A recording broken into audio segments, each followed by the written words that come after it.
ورحمۃ اللہ وبرکاتہ نحمده ونصلی علی رسولہ الکریم اما بعد باطل سے دبنے والے اے آسمان نہیں ہے ہم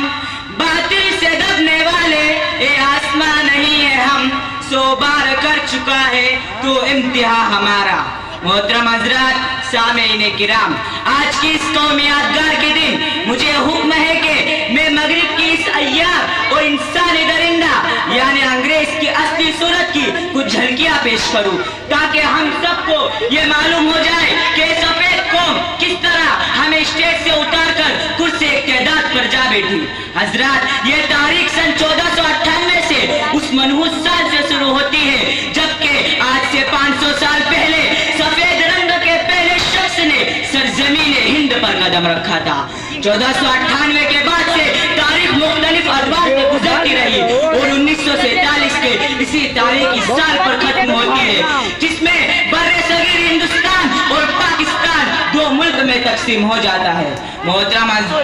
سامعین مغربی قوموں کی ہندوستان کے خلاف رنجش یوں تو زمانہ دراز سے جاری تھی لیکن صحیح معنوں میں ہندوستان کی بدبختی کی شروعات اس وقت سے ہوتی ہے جب انگریز دوسری تمام سفید قوموں کو شکست دینے کے بعد 1451 میں کرناٹک کی تیسری جنگ کے بعد کامیاب ہو کر امیر ہندوستان کی ہڈیوں پر برطانوی حکومت کے سنگلاخ قلعے تعمیر کرنے لگتا ہے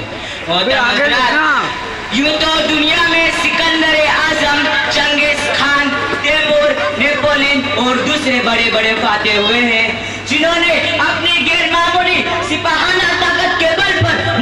ملک فتح کیے لیکن انگریز ان تمام فاتحان عالم سے بالکل مختلف ہے دوسرے فاتحین نے جرأت ہمت اور بہادری کے ذریعے فتوحات حاصل کیے جبکہ انگریز چوروں ڈاکوؤں اور انتہائی درجے کا فریبکاروں کی طرح ملک پر قابض ہوا ہے انگریز کی عیاری مکاری اور دغا بازی اظہر من الشمس ہے کہ وہ روٹی کے چند ٹکڑوں کے خاطر دادر کا بیس بدل کر ملک ہند میں داخل ہوا اور پھر موقع ملتے ہی اپنے انہی محسنوں کے گھر میں آگ لگا دی جنہوں نے ان کی نازک ترین وقت میں پیٹ بھرنے میں مدد کی تھی محترم حضرات ان سفید قوم کی عیاری کی اس سے بڑھ کر اور کیا مثال ہوگی کہ ان کا محسن اعظم نواب انوار الدین والے کرناٹک تھا مگر پہلی ہی فرصت میں اسی محسن کا گلا گھونٹ دیا اور اس کی اولاد سے تخت و تاج چھین کر ان کو دانے دانے کے لیے محتاج کر دیا نظام دکن جو انوار الدین کے بعد انگریز کا دوسرا بڑا محسن تھا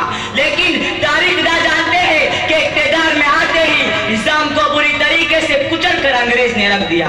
میرے عزیز ساتھیوں انگریز صرف احسان فراموشی نہیں بلکہ انتہائی درجے کا عیار بھی تھا چنانچہ محب وطن سراج الدولہ والی بنگال کے خلاف جو سازش رچائی گئی اور جس سازش کے تحت شہید کیا گیا وہ ایک شرمناک داستہ ہے شہر میسور ٹیپو سلطان کو جس طریقے سے سازش کے تحت شہید کرایا گیا وہ تاریخ کا ایک گھناؤنا باب ہے بہرحال بات لمبی ہو جائے گی میں کہہ رہا تھا کہ سفید قوم احسان فراموشی نہیں بلکہ پلے درجے کا فریبی بھی تھا اسی کا نتیجہ تھا 1857 میں ملک کے کونے کونے میں نفرت کی آگ بھڑک اٹھی اور حالات کے خراب ہونے کے باوجود ہندوستانی قوم نے علم بغاوت بلند کر دیا جس کا نتیجہ اگرچہ بہت تلخ نکلا مگر دیوانوں کا ایک گروہ مستانوں کی پلٹن رکنے کا نام نہ لیتی تھی ہر شخص کی زبان پر ایک ہی نعرہ تھا سرفروشی کی تمنا